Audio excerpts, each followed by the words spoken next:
जय हिंद प्यारे बच्चों, नमस्कार। विद्यालय शिक्षा विभाग हरियाणा द्वारा संचालित एजुसेट टेलीकास्ट में आपका स्वागत है।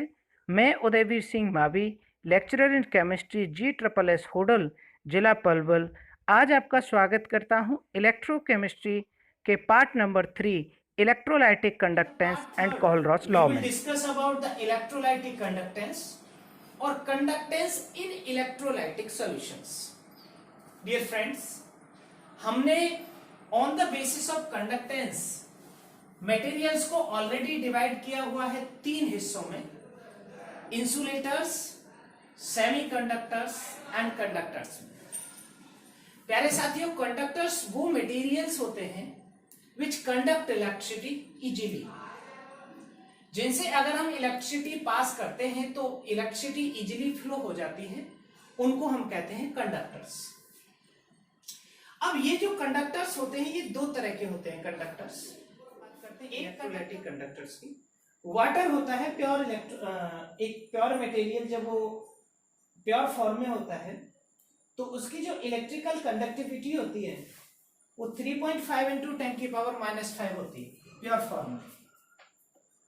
3.5 into 10⁻⁻5 ohm inverse metre inverse, ये इसको साइमन सेंटीमीटर इनवर्स भी हम कहते हैं। मैं यूनिट्स बताऊंगा बाद में जब हम कैलकुलेट करेंगे। तो अगर इस वाटर के अंदर बिल्कुल जनरल घर जैसी आपको देखना है, सबसे पहले डिस्टिल वाटर लेना है एक कंटेनर के अंदर, और उससे इलेक्ट्रिक वायर्स को आप किसी बल्ब से कनेक्ट करेंगे। तो अगर हम एक सिरे को एक साइड में और दूसरे सिरे को दूसरी साइड में कनेक्ट करेंगे तो डिस्टिल वाटर से इलेक्ट्रिसिटी फ्लो नहीं होगी। अब इसको बहुत सिंपल तरीके से अगर हम समझना चाहें कि अगर उसी डिस्टिल वाटर के अंदर जिससे इलेक्ट्रिसिटी फ्लो नहीं हो रही, हम थोड़ा सा नमक डाल देते हैं उसके अंदर, सॉल्ट, घर का सॉल्ट, तो उससे इलेक्ट्रिसिटी का फ्लो होना शुरू हो जाएगा। ऐसे सॉल्यूशंस, ये जो इलेक्ट्रोलाइटिक कंडक्टर्स होते हैं ये एक्वस सॉल्यूशन होते हैं इलेक्ट्रोलाइट्स के।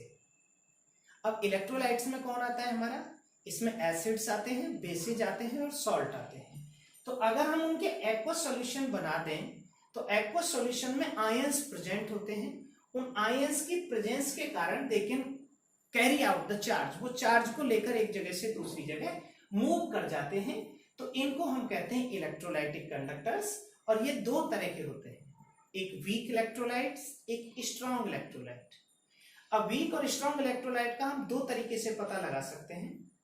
अगर कोई भी जो हमने मटेरियल लिया है, जो कंपाउंड लिया है, when you dissolve it into the water and it breaks completely, for example NaCl लिया और NaCl को वाटर में डिजोल्व करने के बाद वो सारा टूट जाता है, then these electrolytes have large number of ions, so they can conduct electricity easily in a large extent, तो हम उन्हें strong electrolytes कहते हैं।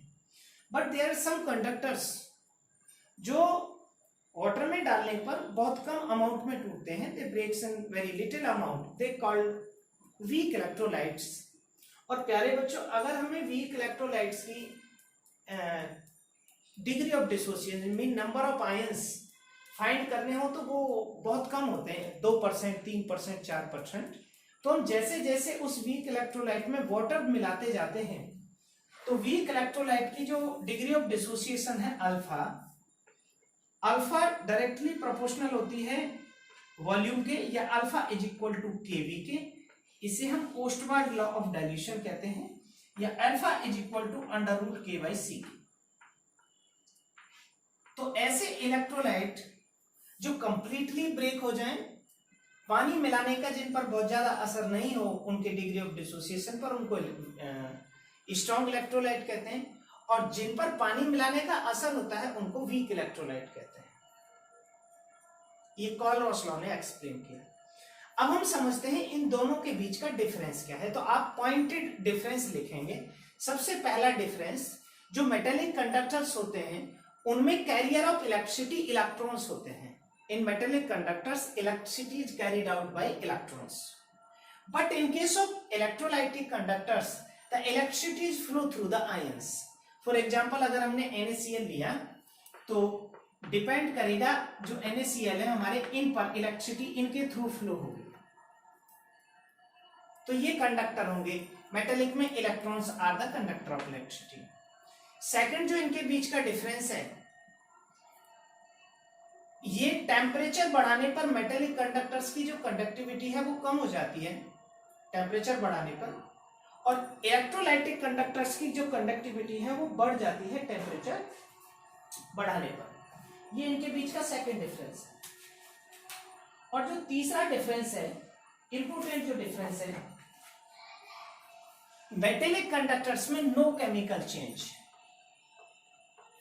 इनमें कोई भी केमिकल चेंज नहीं होता। अगर आपने एक कॉपर का वायर लिया तो वो इलेक्ट्रिसिटी पास करने के बाद भी कॉपर का वायर ही रहेगा, लेकिन in case of electrolytic conductors इनमें इलेक्ट्रोलाइटिक चेंज होता है, जिसे हम केमिकल चेंज कहते हैं। लाइटिक का मतलब ब्रेक होना, तो इनमें केमिकल चेंज होता है। तो प्यारे बच्चों, ये तीन अंतर हैं इलेक्ट्रोलाइटिक कंडक्टर्स और मेटेलिक कंडक्टर्स के बीच में। Carrier of electron, carrier of charge electron, carrier of electricity ions, इनमें केमिकल चेंज नहीं होता, इनमें केमिकल चेंज होता है। जो मेटेलिक कंडक्टर्स होते हैं इनकी कंडक्टिविटी टेम्परेचर बढ़ाने पर कम होती है, इनकी कंडक्टिविटी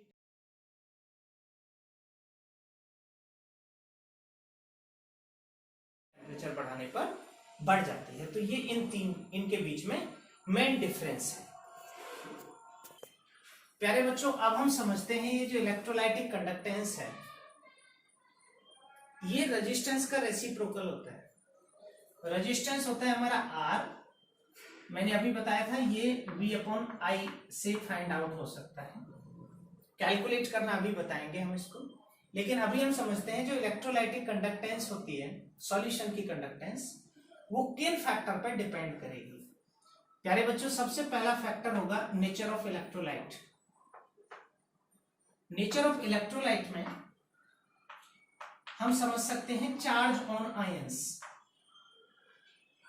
अगर NaCl है तो वो 1-1 टाइप का इलेक्ट्रोलाइट कहलाता है, क्योंकि नेगेटिव और पॉजिटिव पर चार्ज एक यूनिट का होता है। अगर BaCl2 है तो वो 2-1 टाइप का इलेक्ट्रोलाइट कहलाता है, क्योंकि उसमें चार्ज जो है वो पॉजिटिव पर 2 यूनिट का है और नेगेटिव पर 1 यूनिट का है। अगर मैं CaSO4 की बात करूं तो वो 2-2 टाइप का इलेक्ट्रोलाइट कहलाता है। सो द इलेक्ट्रिकल या electrolytic conductance depends on nature of electrolyte. जो सेकंड पॉइंट है हमारा वो है साइज ऑफ आयन प्रोड्यूस्ड।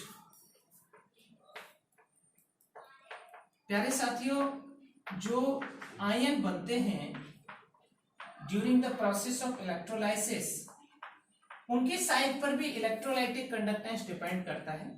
अगर आयन बड़ा बनता है तो इलेक्ट्रिसिटी का कम फ्लो कर पाता है वो, क्योंकि उसको मूवमेंट में दिक्कत होती है। So the electrolytic conductance inversely proportional to size of ion produced.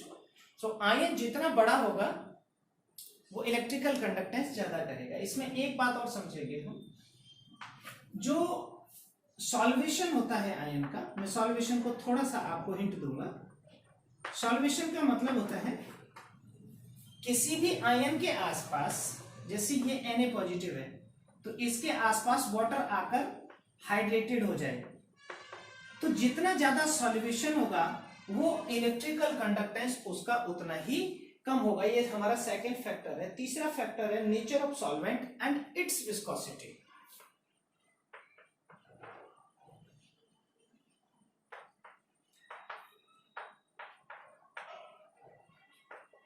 एक बड़ा इंटरेस्टिंग क्वेश्चन है, बहुत बार बचपन में भी पूछ लेते हैं, और जब हम केमिस्ट्री को पढ़ना शुरू करते हैं तो उसमें एक बड़ा इंटरेस्टिंग क्वेश्चन आता है, बहुत जगह आता है वो, कि अगर हमें कोई आयनिक कंपाउंड लेना हो और उसको वाटर में घोलना हो तो वो इजीली घुल जाता है। So question is that why ionic compounds are soluble in water. Water के अंदर ही क्यों सॉल्युबल होते हैं? या सॉल्युबिलिटी के अगर हम प्रिंसिपल को देखें तो सॉल्युबिलिटी का प्रिंसिपल ये कहता है कि जो पोलर सॉल्यूट होता है वो पोलर सॉल्वेंट में घुलता है और जो नॉन पोलर होता है वो नॉन पोलर में घुलता है। ऐसा क्यों होता है? तो प्यारे साथियों, ये डिपेंड करता है डाइइलेक्ट्रिक कांस्टेंट पर। अगर हमारा सॉल्वेंट पोलर नेचर का है, उसका डाइइलेक्ट्रिक कांस्टेंट ज्यादा है, जैसे वाटर का ज्यादा होता है, तो इजीली वो जो फोर्स ऑफ अट्रैक्शन होते हैं बिटवीन आयंस, जो कोलम्बिक फोर्सेज होते हैं, उनको इजीली ब्रेक कर देता है। क्योंकि आपने देखा होगा जो फोर्स ऑफ अट्रैक्शन होते हैं कोलम्बिक फोर्सेज, वो होते हैं F इज इक्वल टू के Q1 Q2 upon are square. तो ये जो K होता है ये 1/4πε0 होता है। तो ये इसको ओवरकम करते हैं सॉल्वेंट के डाइलेक्ट्रिक कांस्टेंट। तो सॉल्वेंट हमारा जितना ज्यादा पोलर होगा उतना ज्यादा आयन का ब्रेक, उतने ज्यादा जो हमारा इलेक्ट्रोलाइट है उसका ब्रेक होगा, और जितना ज्यादा इलेक्ट्रोलाइट ब्रेक होगा वो उतना ही डिपेंड करेगा, अफेक्ट करेगा उसकी कंडक्टिविटी को। इसमें सेकंड फैक्टर आता है विस्कोसिटी। अगर कोई सॉल्यूशन ज्यादा विस्कस है, इसको बड़ा बारीकी से समझने की जरूरत है। विस्कस होने से क्या मतलब है, ये विस्कोसिटी क्या है? क्योंकि ये जो मेटेलिक कंडक्टर्स होते हैं उनके केस में भी हम इसे बड़ी आसानी से समझते हैं। Viscosity is equal to resistance होता है। क्या है विस्कोसिटी? विस्कोसिटी होता है जो लिक्विड होता है, क्योंकि हम लिक्विड पढ़ रहे हैं तो लिक्विड की लेयर्स के बीच में एक अपोजिंग फोर्स लगता है, उस अपोजिंग फोर्स को हम बोलते हैं विस्कोसिटी। तो कोई भी जो सॉल्वेंट है वो जितना ज्यादा विस्कस होगा उतना ही जो इलेक्ट्रोलाइटिक कंडक्टेंस है वो लेस होगा, और ये हम इसको रेजिस्टेंस की तरह भी समझ सकते हैं। जो तीसरा फैक्टर है वो है कंसंट्रेशन, कंसंट्रेशन ऑफ इलेक्ट्रोलाइट। प्यारे साथियों, मैंने अभी आपको एक चीज बताई थी जब मैं शुरुआत कर रहा था, मैंने यहां पर लिखा था जो अल्फा होता है degree of dissociation is equal to √kV और alpha is equal to √k/c। तो जो डिग्री ऑफ डिसोसिएशन होता है, नंबर ऑफ आयंस, वो इनवर्सली प्रोपोर्शनल होते हैं कंसंट्रेशन के। अगर वो कंसंट्रेशन के इनवर्सली प्रोपोर्शनल है तो अल्फा जो होगा डिग्री ऑफ डिसोसिएशन घटेगा कंसंट्रेशन बढ़ाने पर, और डाइल्यूशन बढ़ाने पर बढ़ेगा।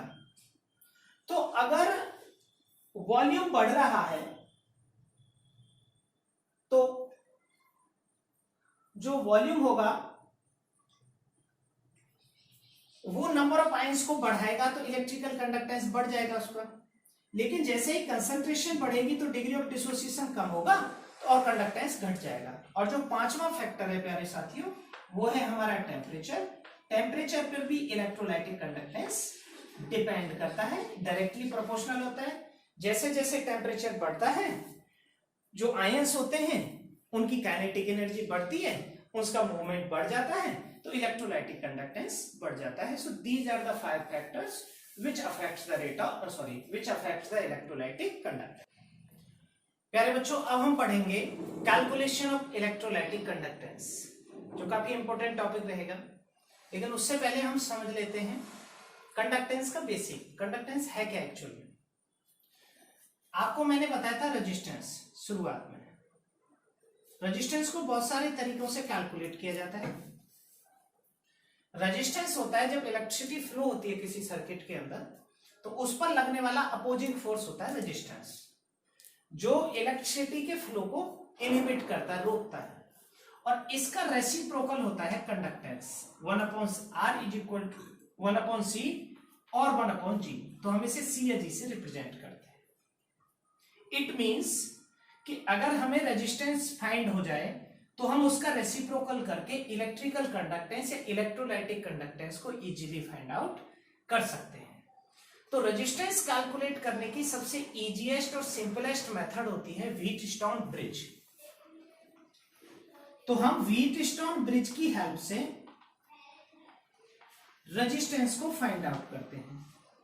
अब प्यारे साथियों, जो व्हीटस्टोन ब्रिज होता है उसमें हम क्या करते हैं, अगर हमारा मेटेलिक कंडक्टर है, मैं पहले व्हीटस्टोन ब्रिज का एक डायग्राम बनाता हूं आपके लिए।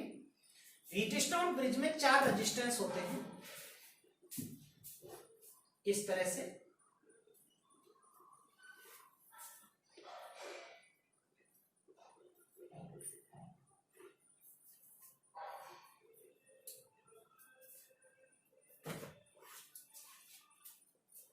This is the arrangement of Wheatstone bridge. इसमें यहां पर एक गैल्वेनोमीटर लगा रहता है बीच में और ये बैलेंस होता है। इन रेजिस्टेंस को हम कहते हैं R1, R2, R3 और R4। और इसको हम एक और तरीका रिप्रेजेंट करने का, PQRS। तो ये होता है P/Q is equal to R/S। तो हम एक रेजिस्टेंस की जगह पर यहां पर एक अननोन रेजिस्टेंस लगा देते हैं जिसको हमें फाइंड आउट करना होता है। तो इस व्हीटस्टोन ब्रिज की हेल्प से हम अननोन रेजिस्टेंस को फाइंड कर लेते हैं। प्यारे साथियों, जब इलेक्ट्रोलाइटिक कंडक्टेंस की बात हो रही है तो हम इस अननोन रेजिस्टेंस की जगह एक कंडक्टिंग ट्यूब लगाते हैं और उस कंडक्टिंग ट्यूब के अंदर भर देते हैं इलेक्ट्रोलाइटिक सॉल्यूशन को। और जो इलेक्ट्रोलाइटिक सॉल्यूशन भरा होता है उसका रेजिस्टेंस फाइंड हो जाता है with the help of Wheatstone bridge. और जैसे ही रेजिस्टेंस फाइंड हुआ, उस रेजिस्टेंस का जो रेसिप्रोकल होता है वही होता है कंडक्टेंस। तो सबसे पहले first we have to find out the resistance of a unknown electrolytic solution with the help of Wheatstone bridge. उस अननोन इलेक्ट्रोलाइटिक सॉल्यूशन को एक कंडक्टिंग ट्यूब में भरकर व्हीटस्टोन ब्रिज के साथ कनेक्ट कर देते हैं और यहां से हम इस फॉर्मूले का यूज करके P/Q is equal to R/S या R1/R2 is equal to R3/R4। तो इससे फाइंड आउट हो जाता है हमारा अननोन रेजिस्टेंस। जैसे ही रेजिस्टेंस फाइंड हुआ, हम जानते हैं जो रेजिस्टेंस होता है हमारा R, वो डायरेक्टली प्रोपोर्शनल होता है लेंथ ऑफ कंडक्टर के, और R जो होता है वो इनवर्सली प्रोपोर्शनल होता है एरिया के। तो ये हो जाता है हमारा R is equal to ρL/A, where rho is a constant जिसे हम कहते हैं कंडक्टिविटी। तो यहां से हमें रेजिस्टेंस से कंडक्टिविटी फाइंड हो जाती है और रेजिस्टेंस से ही फाइंड हो जाती है रेजिस्टिविटी। तो इन चार वर्ड्स पर हमारा इलेक्ट्रोलाइटिक कंडक्टेंस चलने वाला है। सबसे पहले हमने रेजिस्टेंस लिया इलेक्ट्रोलाइटिक सेल का, इलेक्ट्रोलाइटिक सेल में भरा इलेक्ट्रोलाइटिक सॉल्यूशन को, उसका रेजिस्टेंस कैलकुलेट किया। रेजिस्टेंस का रेसिप्रोकल होता है कंडक्टेंस, तो उससे कंडक्टेंस फाइंड हो गया। रेजिस्टेंस से फाइंड किया हमने रेजिस्टिविटी को, रो को, और इसका रेसिप्रोकल होता है C और इसका रेसिप्रोकल होता है कप्पा, कंडक्टिविटी। तो प्यारे बच्चों, हम यहां इन चार चीजों को फाइंड आउट करेंगे बेसिकली। अब इन चारों की यूनिट और चारों के छोटे छोटे रिप्रेजेंटेशन हम समझ लेते हैं। सबसे पहले हमें समझना होगा जो R होता है हमारा रेजिस्टेंस, इसकी यूनिट होती है ओम। और ओम को हम इस तरह से भी रिप्रेजेंट करते हैं। तो जो हमारा कंडक्टेंस हुआ, इसकी यूनिट हुई ओम इनवर्स, और म्हो MHO, और इसका जो रेजिस्टेंस होता है इसकी पावर -1, एक ही बात। अब हम फाइंड करते हैं रेजिस्टिविटी को। प्यारे बच्चों, रेजिस्टिविटी का दूसरा नाम भी है specific conductance. Rho is equal to RA/L। अगर किसी सर्किट का, जहां A जो है वो एरिया ऑफ क्रॉस सेक्शन है, अगर मैं कोई कंडक्टिंग ट्यूब इस तरह से ले रहा हूं तो ये एरिया है, इसका एरिया ऑफ क्रॉस सेक्शन ये रहेगा, और जो लेंथ L रहेगी वो ये रहेगी। अगर area of cross section if A is equal to 1 centimetre square और L is equal to 1 centimetre, तो जो हमारा R होगा, यूनिट, इसको 1 सेंटीमीटर बिना कहे मैं यूनिट लेंथ कह देता हूं और unit area of cross section, तो जो R होगा वो रो के बराबर हो जाएगा। तो रो की अगर आपने डेफिनेशन कोई पूछता है, इसका नाम है स्पेसिफिक रेजिस्टेंस और रेजिस्टिविटी। मैं चारों को दोबारा से लिख दूंगा, फॉर्मूला विद यूनिट, लेकिन अभी हमने क्योंकि चारों लिखे हुए हैं तो समझ लेंगे। ये स्पेसिफिक रेजिस्टेंस और रेजिस्टिविटी है, इसकी डेफिनेशन है the resistance of a conductor, the resistance of a electrolytic solution which have unit length and unit area of cross section is called resistivity or specific resistance. तो हम इसकी help से find out कर लेंगे specific resistance, और specific resistance की unit होती है ओम मीटर। और इसका रेसिप्रोकल होता है कंडक्टिविटी, रेजिस्टिविटी का रेसिप्रोकल कंडक्टिविटी, तो इसकी यूनिट होती है ओम इनवर्स मीटर इनवर्स। और ओम इनवर्स को हम कहते हैं साइमंस, तो इसकी यूनिट होगी साइमंस मीटर इनवर्स और साइमंस सेंटीमीटर इनवर्स। मीटर को और सेंटीमीटर को एक दूसरे में चेंज कैसे करते हैं, इसकी मैं आपको यूनिट्स बता दूंगा कि हम इसको चेंज कैसे करेंगे। प्यारे बच्चों, अब हम इन चारों के आपस में रिलेशन देख लेते हैं कि इन चारों को हम एक दूसरे से फाइंड आउट कैसे करेंगे। प्यारे बच्चों, ये चार हमारे इन चार ऑब्जेक्ट्स को हम कैलकुलेट करेंगे इलेक्ट्रोलाइटिक कंडक्टेंस के लिए। सबसे पहले हमने रेजिस्टेंस को फाइंड किया with the help of Wheatstone bridge. Resistance को हमने इस फार्मूले में रखा और इससे फाइंड हो जाएगी resistivity, rho is equal to R A by L. मैंने चारों की यूनिट्स को लिख दिया है, रेजिस्टेंस की ओम, रेजिस्टिविटी की ओम मीटर, कंडक्टेंस की ओम इनवर्स और कंडक्टिविटी की ohm inverse metre inverse. Resistance find किया व्हीटस्टोन ब्रिज से, अननोन कंडक्टिंग ट्यूब में सॉल्यूशन को भर के, इससे निकाल दिया हमने रेजिस्टिविटी को या स्पेसिफिक रेजिस्टेंस को। इसका रेसिप्रोकल किया 1/r is equal to C is equal to 1/r करेंगे, ये हो जाएगा 1/रो ए बाई एल। जो एल बाई ए है, एल बाई ए, ये सेल कांस्टेंट, ये बहुत काम आएगा, मैं अभी और कुछ फॉर्मूले बनाऊंगा। तो अब हमारा ये फॉर्मूला बन के आ जाएगा, तो 1/r इज इक्वल टू आ जाएगा C, C conductance is equal to 1/रो is equal to conductivity is equal to conductivity into A by L, और ए बाई एल इधर आके हो जाएगा एल बाई ए। तो ये हमारा रहेगा C is equal to sorry C into L by A is equal to K, और इसको हम कहते हैं सेल कांस्टेंट। तो conductance into cell constant is equal to conductivity. एक और फॉर्मूला हम लिख सकते हैं, C इज इक्वल टू होता है 1/r, 1/r into cell constant is equal to K, और r को ले जाएंगे इधर, तो ये रह जाएगा हमारा kappa into r is equal to cell constant. इस फॉर्मूले को समझने की जरूरत है। इसका मतलब यह है कि अगर एक कंडक्टिंग ट्यूब के अंदर हम अलग अलग सॉल्यूशंस भरकर देखते हैं तो उनका रेजिस्टेंस और कंडक्टिविटी अलग अलग आएगा, जिसे हम इस फॉर्मूले से कैलकुलेट कर सकते हैं। कप्पा इंटू आर कंडक्टिविटी या specific conductance into resistance is equal to cell constant होता है एल बाई ए। तो कप्पा1 R1 इज इक्वल टू हो जाएगा कप्पा2 R2। इस पर बेस्ड में एक क्वेश्चन भी आप लोगों को कराऊंगा। पहले हम नेक्स्ट टॉपिक को डिस्कस कर लेते हैं और उसके बाद में कराऊंगा आपको दो questions. Molar conductivity lambda M,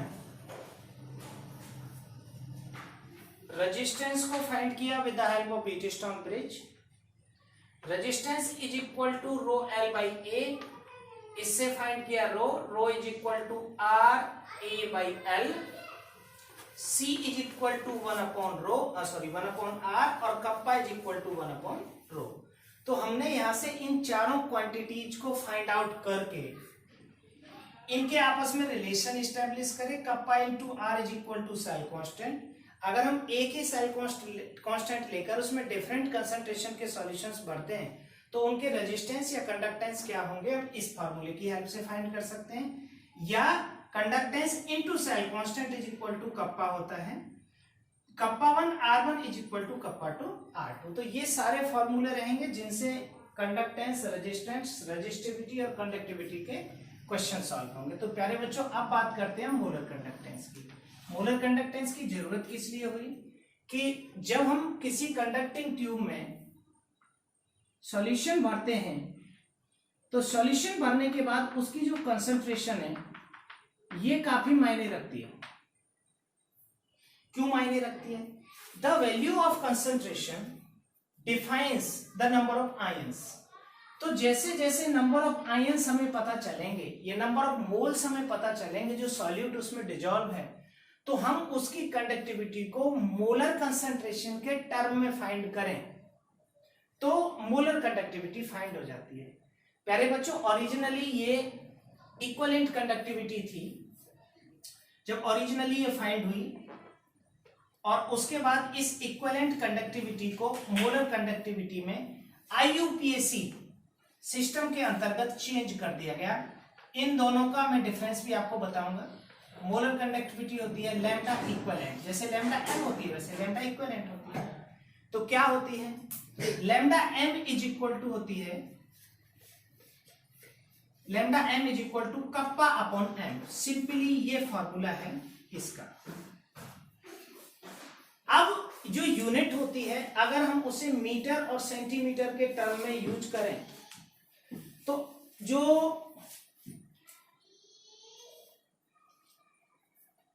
kappa है 1000 kappa upon m is equal to होता है लैम्डा m, क्योंकि कप्पा इंटू वी एक मोल के लिए kappa into V is equal to lambda m होता है और v is equal to 1 upon m होता है। तो यहां से हम फाइंड करेंगे मोलर कंडक्टिविटी को किसी भी सॉल्यूशन के लिए। द सॉल्यूशन विच है मोलरिटी 1, ऐसा सॉल्यूशन जिसकी मोलरिटी 1 हो। अब हमने यहां जो 1000 यूज किया है क्योंकि इसकी यूनिट हम लिखते हैं मीटर स्क्वायर में, मीटर क्यूब में वॉल्यूम की। तो 1000 litre is equal to 1 metre cube होता है, क्योंकि वॉल्यूम जो हम यूज करते हैं या एरिया जो यूज करते हैं उससे फाइंड आउट होती है ये। तो उसकी जगह पे हम 1000 का यूज कर देते हैं, तो 1000 kappa upon m is equal to molarity बन जाती है। तो lambda m is equal to basically रहा कप्पा इंटू वी के, क्योंकि जो v होता है वो एरिया इंटू लेंथ होता है। एरिया इंटू लेंथ से वॉल्यूम कैलकुलेट किया और ये हो जाएगा हमारा लैम्डा m, और v is equal to 1 upon m होता है। तो हमने लिख दिया इसको lambda m is equal to kappa upon m, और 1000 लीटर बराबर 1 मीटर क्यूब होता है। तो हमने मीटर को सेंटीमीटर में चेंज करने के लिए 1000 लिख दिया। अब इस फॉर्मूले के अकॉर्डिंग जो लैम्डा m होता है वो इनवर्सली प्रोपोर्शनल होता है कंसंट्रेशन के। द मोलर कंडक्टिविटी और conductance inversely proportional to molarity के। कंसंट्रेशन बढ़ेगी तो लैम्डा m घट जाएगी, या हम सिंपली कहें तो lambda m directly proportional two degree of dissociation alpha के। अल्फा जितना ज्यादा होगा मोलर कंडक्टिविटी उतनी ज्यादा होगी, और अल्फा डिपेंड करता है वॉल्यूम पर। तो lambda m directly proportional to volume के, मतलब डाइल्यूशन के, और इनवर्सली प्रोपोर्शनल टू कंसंट्रेशन के। इसके उल्टा जो कप्पा है मतलब कंडक्टिविटी है, कंडक्टिविटी के डायरेक्टली प्रोपोर्शनल टू कंसंट्रेशन के, मोलरिटी के, और इनवर्सली प्रोपोर्शनल टू डाइल्यूशन के।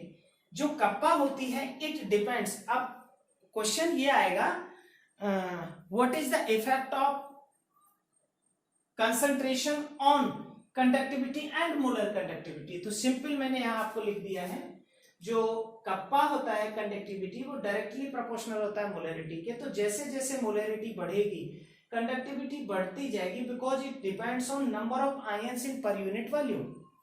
तो जैसे कंसंट्रेशन बढ़ेगी तो पर यूनिट वॉल्यूम में आयंस की संख्या बढ़ेगी तो कंडक्टिविटी बढ़ जाएगी।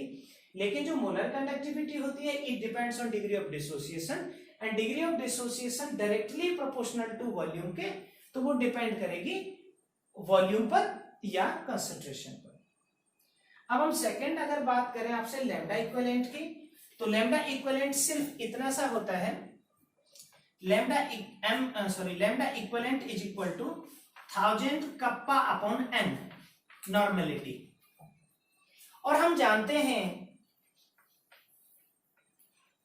जो नॉर्मेलिटी होता है वो इक्वल टू होता है मोलरिटी इनटू वैलेंस फैक्टर के।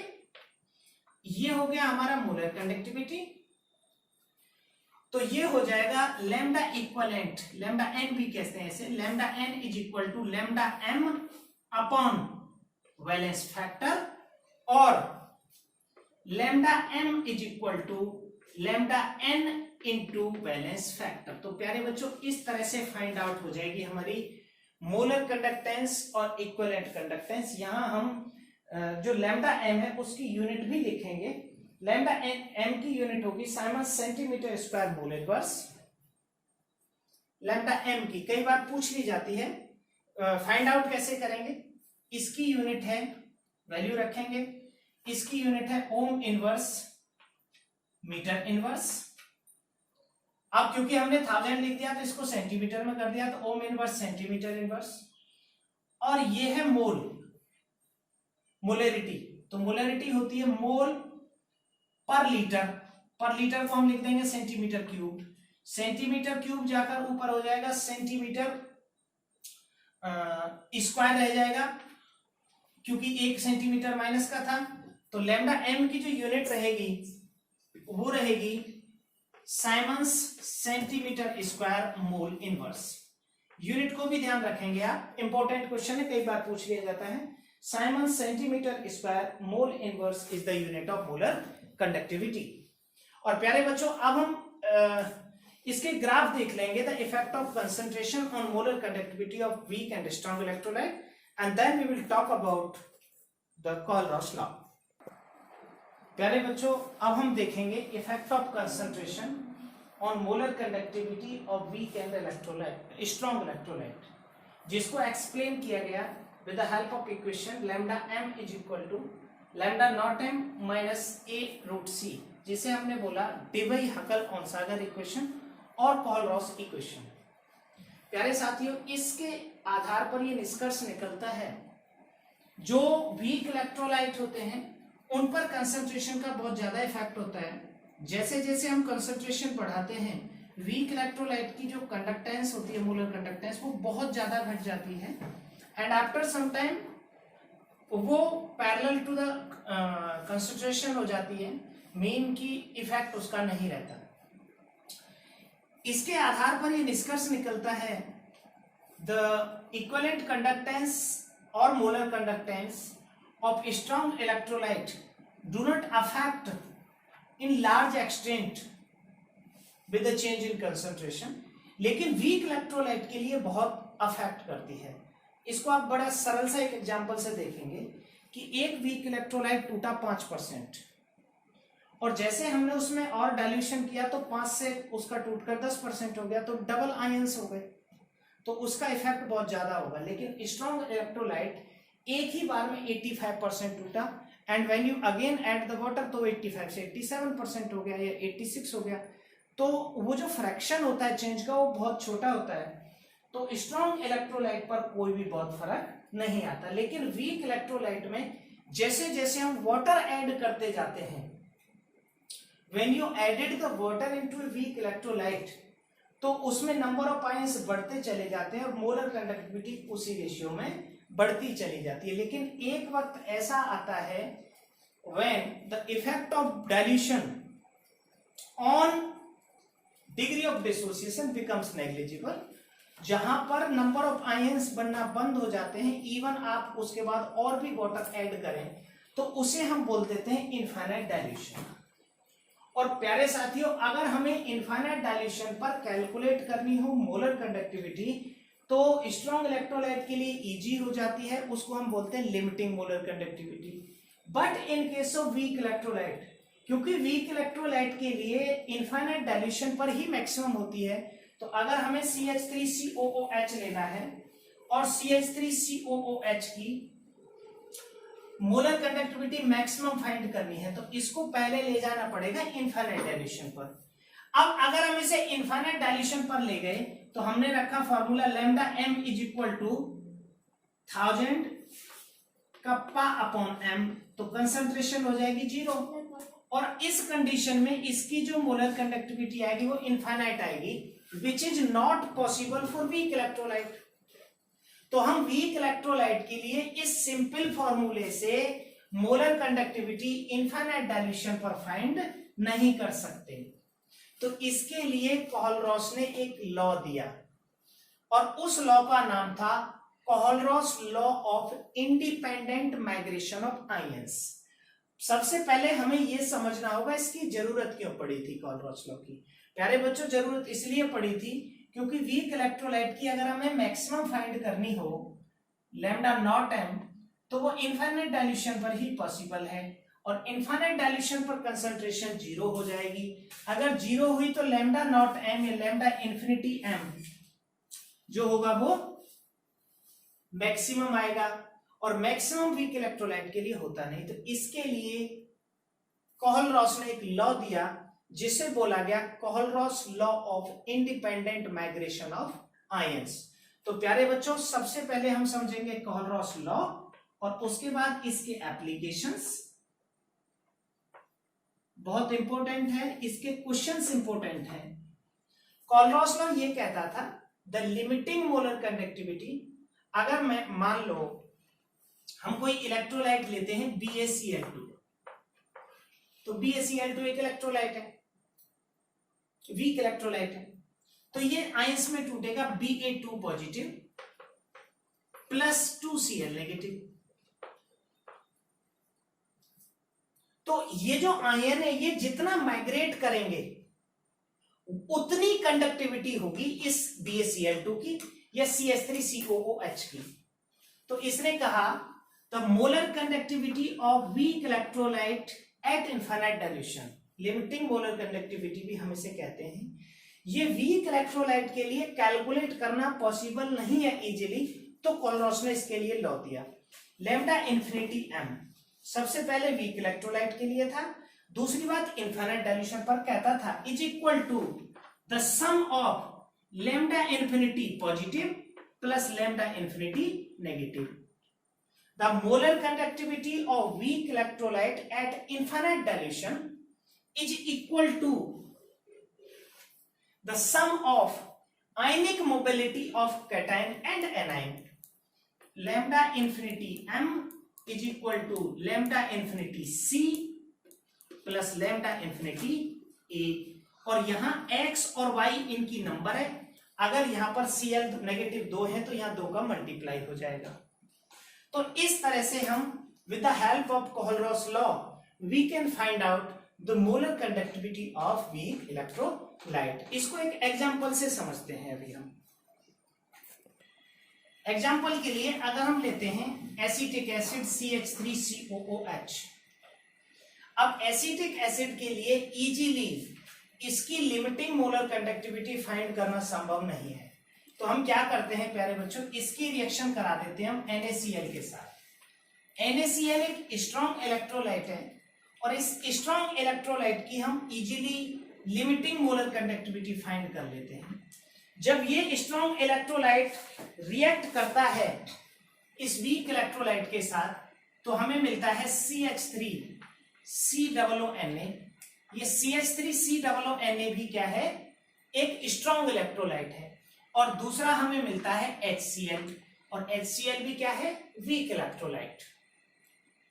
अब हमको इन तीन की फाइंड हो जाती है, तो A plus B is equal to C plus D. तो lambda infinity CH3 COOH is equal to lambda infinity CH3 COONA plus lambda infinity HCl minus lambda infinity NaCl हो जाएगा।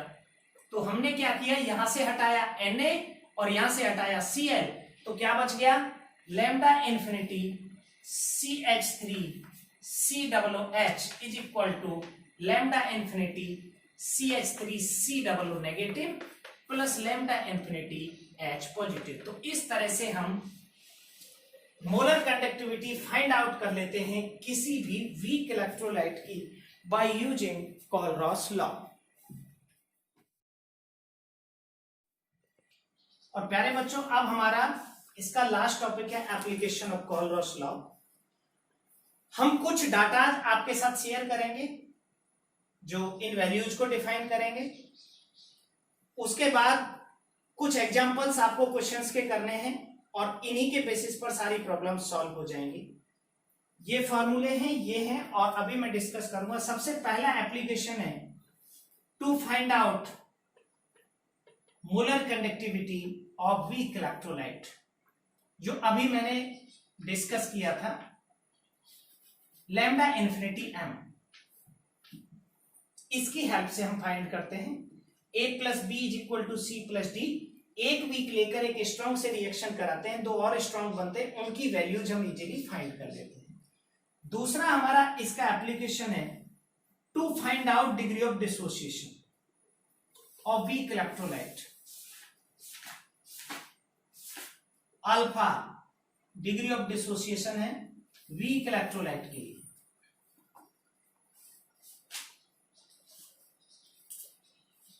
अल्फा का फॉर्मूला होता है alpha is equal to lambda CM upon lambda infinity m, और lambda infinity m की value होती है lambda CM हम फाइंड करेंगे इस फॉर्मूले से 1000 का पाप ऑन m से, और लैम्डा इंफिनिटी m होगा lambda infinity positive plus lambda infinity negative से। तीसरा एप्लीकेशन है इसका कोलरॉस लॉ का to find out dissociation constant. Dissociation constant find करना है हमें K, और प्यारे बच्चों K जो होता है वो होता है C alpha square upon 1 minus alpha, और अल्फा फाइंड करेंगे हम lambda CM upon lambda infinity m से। लैम्डा CM 1000 का पाप ऑन m, और lambda infinity m lambda infinity positive plus lambda infinity negative. और इसका लास्ट एप्लीकेशन है to find out solubility of sparingly soluble salt. Sparingly soluble salt वो सॉल्ट होते हैं स्प्रिंगली सॉल्युबल सॉल्ट जो बहुत कम अमाउंट में सॉल्युबल होते हैं। अब स्प्रिंगली सॉल्युबल सॉल्ट की जो मोलैरिटी होती है वो मोलैरिटी ही सॉल्युबिलिटी होती है, तो लैम्डा इंफिनिटी m फाइंड करेंगे, उसकी वैल्यू को यहां रखेंगे, मोलैरिटी फाइंड हो जाएगी, and the molarity of a sparingly soluble salt is equal to its concentration. और प्यारे बच्चों, अब मैं एक सिर्फ क्वेश्चन का आपको एग्जांपल दे रहा हूं और उसके बेस पर आप सारे क्वेश्चन को सॉल्व करेंगे।